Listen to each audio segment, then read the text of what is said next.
কাগজ দেখাতে পারলে এই দেশে থাকবে আর কাগজ না দেখাতে পারলে দেশে ছাড়বে, এটাই হচ্ছে স্পষ্ট বার্তা। এসআইআর যেই শুরু হয়েছে সঙ্গে সঙ্গে দেখা যাচ্ছে বিভিন্ন বস্তি এলাকা, ঝুপড়ি এলাকা কার্যত ফাঁকা শুনশান। এসআইআর এর আবহে বাংলা ছাড়ছে অনুপ্রবেশকারীরা, খালি হচ্ছে একের পর এক বাংলাদেশি কলোনি, জনশূন্য একেবারে মধ্যমগ্রাম পুরসভা ৩ নম্বর ওয়ার্ডের ছবি এক্সক্লুসিভলি আপনাদের সামনে। মধ্যমগ্রামের মাঠপাড়ায় খালি গোটা বস্তি, একটা মানুষজনের সেখানে দেখা পাওয়া যাচ্ছে না, শুনশান পুরো হয়ে গিয়েছে এই বস্তির এক একটা ঝুপড়ি। যেই ঝুপড়িগুলোর ছবি এক্সক্লুসিভলি আপনাদের সামনে রিপাবলিক বাংলা তুলে ধরছে। তৃণমূলের মদতেই বাংলায় অনুপ্রবেশ হচ্ছে, এলাকার বাসিন্দারা তারা বলছেন তৃণমূলের মদতেই বাংলায় এসে ভোটার কার্ডও তৈরি করে ফেলছে এই সকল অনুপ্রবেশকারীরা। এলাকার বাসিন্দারা তারা বলছেন এমনকি তৃণমূলের মদতেই এই বাংলায় এসে আধার কার্ডটা পর্যন্ত তৈরি করে ফেলছে এই সকল বাংলাদেশি অনুপ্রবেশকারীরা, এমনটাই দাবি করতে শোনা যাচ্ছে এলাকারই বাসিন্দাদের। ভোট পেতে অনুপ্রবেশকারীদের সরকারি সুযোগ সুবিধা পাইয়ে দেওয়া হচ্ছে, লক্ষ্মীর ভান্ডার থেকে রেশন, আবাসের বাড়ি, সবটাই যেন একেবারে হাতে করে তুলে দেওয়া হচ্ছে এই সকল অনুপ্রবেশকারীদের হাতে। এলিনা আমার সহকর্মী একেবারে পৌঁছে গিয়েছিল সেই মধ্যমগ্রামের মাঠপাড়ার ৩ নম্বর ওয়ার্ড, মধ্যমগ্রাম পুরসভার ৩ নম্বর ওয়ার্ডে। সেখানে গিয়ে ছবিটা কি তুলে ধরেছে দেখুন।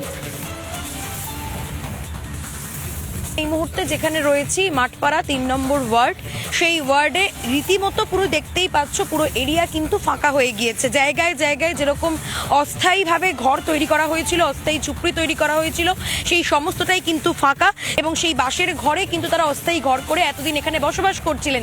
এসআইআর কিন্তু রীতিমতো তাদের মনে ভয় ধরিয়ে দিয়েছে। বাংলাদেশি যারা অনুপ্রবেশকারী যারা নাগরিক রয়েছে তারা কিন্তু পর পর করে পালিয়ে যাচ্ছে। জামা কাপড় রয়েছে, পালিশ রয়েছে, ওষুধের সমস্ত আমি জিনিসপত্র দেখতে পাচ্ছি, অর্থাৎ তারা এখানেই বছরের পর বছর ধরে বসবাস করছিলেন এবং এই গোটা এরিয়াতেই কিন্তু বাংলাদেশি যারা ছিল তারা কিন্তু ভরে ভরে ছিল, গিজগিজ করছিল।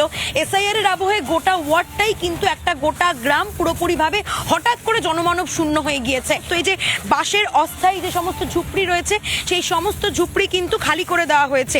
এখানে জুতো পরে রয়েছে, জামা পরে রয়েছে এবং যেমনটা জানা যাচ্ছে যেখানে যারা থাকতেন তারা প্রত্যেকেই কিন্তু সাফাই কর্মী, কেউ কেউ কোনো জায়গায় কাজ করতেন। এখানে ম্যাক্সিমাম মনে করো লেবার, কিন্তু লেবারদের তো শাড়ি কাপড় থাকে না, মানে যারা পুরুষ হয়, কিন্তু বাচ্চাদের জামা পরে রয়েছে। এ লাইনে ঘর আছে, কথার কথা মনে করো 10টা, হ্যাঁ হ্যাঁ, এ লাইনে 10টা, হ্যাঁ 10টা ঘরের ভিতরে আছে 5 জনের ওয়াইফ আছে, 5 জন নেই, এগুলো সব মাল রাখতো।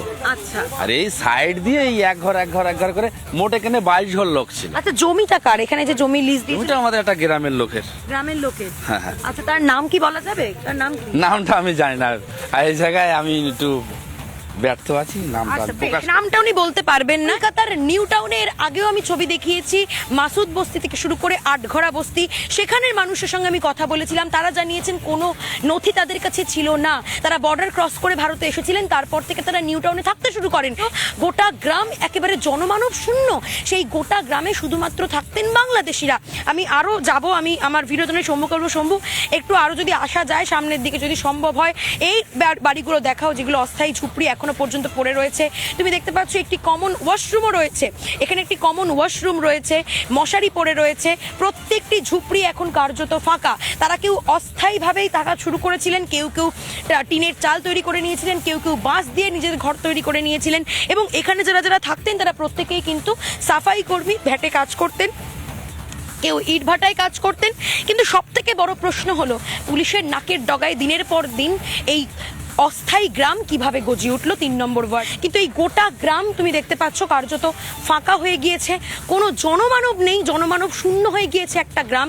কারণ এসআইআর এই মুহূর্তে ভয়ের কাঁটা তাদের কাছে। এসআইআর শুরু হতেই প্রত্যেকে কিন্তু বাক্স প্যাটরা নিয়ে আবারও বাংলাদেশে ফিরে যাচ্ছে। ছবিটা একেবারে স্পষ্ট হলো। এসআইআর যেই জারি হয়ে গিয়েছে, কাগজ দেখানোর কথা যেই বলা হচ্ছে, সঙ্গে সঙ্গে সবাই এইখান থেকে পাটতালি গুটিয়ে একেবারে সীমান্তে গিয়ে ভিড় করছে এবং সেখান থেকে যে করেই হোক না কেন নিজের দেশ, নিজের জেলা, নিজের জায়গায় পাড়ি দেওয়ার জন্য মরিয়া চেষ্টা চালিয়ে চলেছে।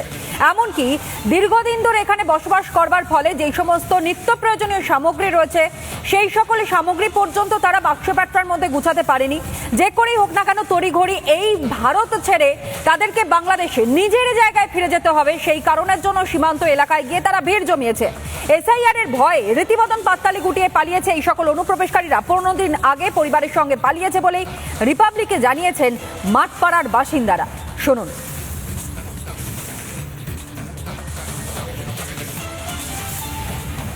এই জায়গায় অনেকগুলো বাড়ি খালি হয়ে যাচ্ছে, অনেকে বলছে ওইখানকার লোকেরা যে অনেকে ভয়ে এসআইআর হচ্ছে বলে পালিয়ে যাচ্ছে।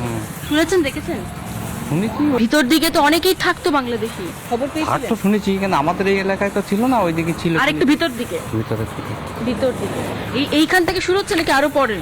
না, আরো পরে। তারা এখন কোথায়? তাও তো শুনছি সব চলে গেছে, বাংলাদেশ চলে গেছে শুনছি। খালি হয়ে যাচ্ছে হ্যাঁ, নাকি? ওরা আসতো, এই যে কাগজ কুড়াতো, কেউ মানে কাজ ডেলিভারি কাজ করতো। এই অঞ্চলেই করতো কাজ বাজ। তাদেরকে দেখতে পাচ্ছে না? না, তাদের দেখছি না তো। তারা দেখতে পাচ্ছেন না? চলে গেছে। কতদিন ধরে দেখতে পাচ্ছেন না ওনাদের? তা ধরেন মাসের কাছাকাছি। 1 মাসের কাছাকাছি। মানে এই সমস্ত অঞ্চল তারা পরিষ্কার করে কাগজ ফাগজ কুড়িয়ে নিয়ে যেত, আর এখন আর দেখা যাচ্ছে না, না। না। আমরা আজকে সকাল থেকে একটা ছবি দেখেছি, এই যে রাস্তাটা ঢুকছে একদম শেষ প্রান্তে প্রচুর বাড়ি রয়েছে, অনেক তথ্য পড়ে রয়েছে, কিন্তু বাড়িতে কেউ নেই। কেউ নেই, ফাঁকা পড়ে আছে। এখানে কখনো আপনারা দেখেননি কাউন্সিলর এসে খোঁজ টোজ নিয়েছে? কাউন্টার আসে, খুঁজটো নিয়ে যায় ওরা। তার মানে জানতেন সবই, হ্যাঁ, সবই জানতেন। জানতো, এইসব কাজ তো করতো, ওইসব কাগজ টাগজ কুড়িয়ে নিয়ে যেত, এইটুকু সব জানি যে ওরা বাংলাদেশ থেকে এসেছে। এই যে আপনাদের এই রাস্তাটা ঢুকছে না, এই সোজা রাস্তাটা, এই শেষ হচ্ছে ধানের জমির ওখানটা। হ্যাঁ, ওখানে অনেকে থাকছেন, বাংলাদেশি বলা হচ্ছে, তারাও নিজেরা সেখান থেকে শোনা যাচ্ছে। শুনেছেন? হ্যাঁ, কি শুনেছেন? বাংলাদেশিরা আছে, আছে। শুনেছেন? হ্যাঁ, আচ্ছা, আপনারা তো বহুদিনের এখানকার বাসিন্দা, কবে থেকে শুনছেন? কবে থেকে শুনছেন যে ওখানে লোকজন থাকে ওরকম?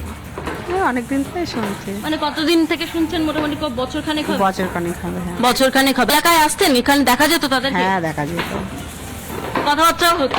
হ্যাঁ, মোটামুটি। তারা এখন কোথায় গেল? সব এখন সব পার হয়ে গেছে, পার হয়ে গেছে। চলে গেছে।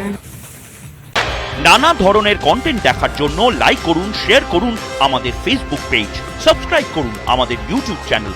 পাশাপাশি অন্যান্য ব্রেকিং নিউজের জন্য অবশ্যই চোখ রাখুন রিপাবলিক বাংলায়।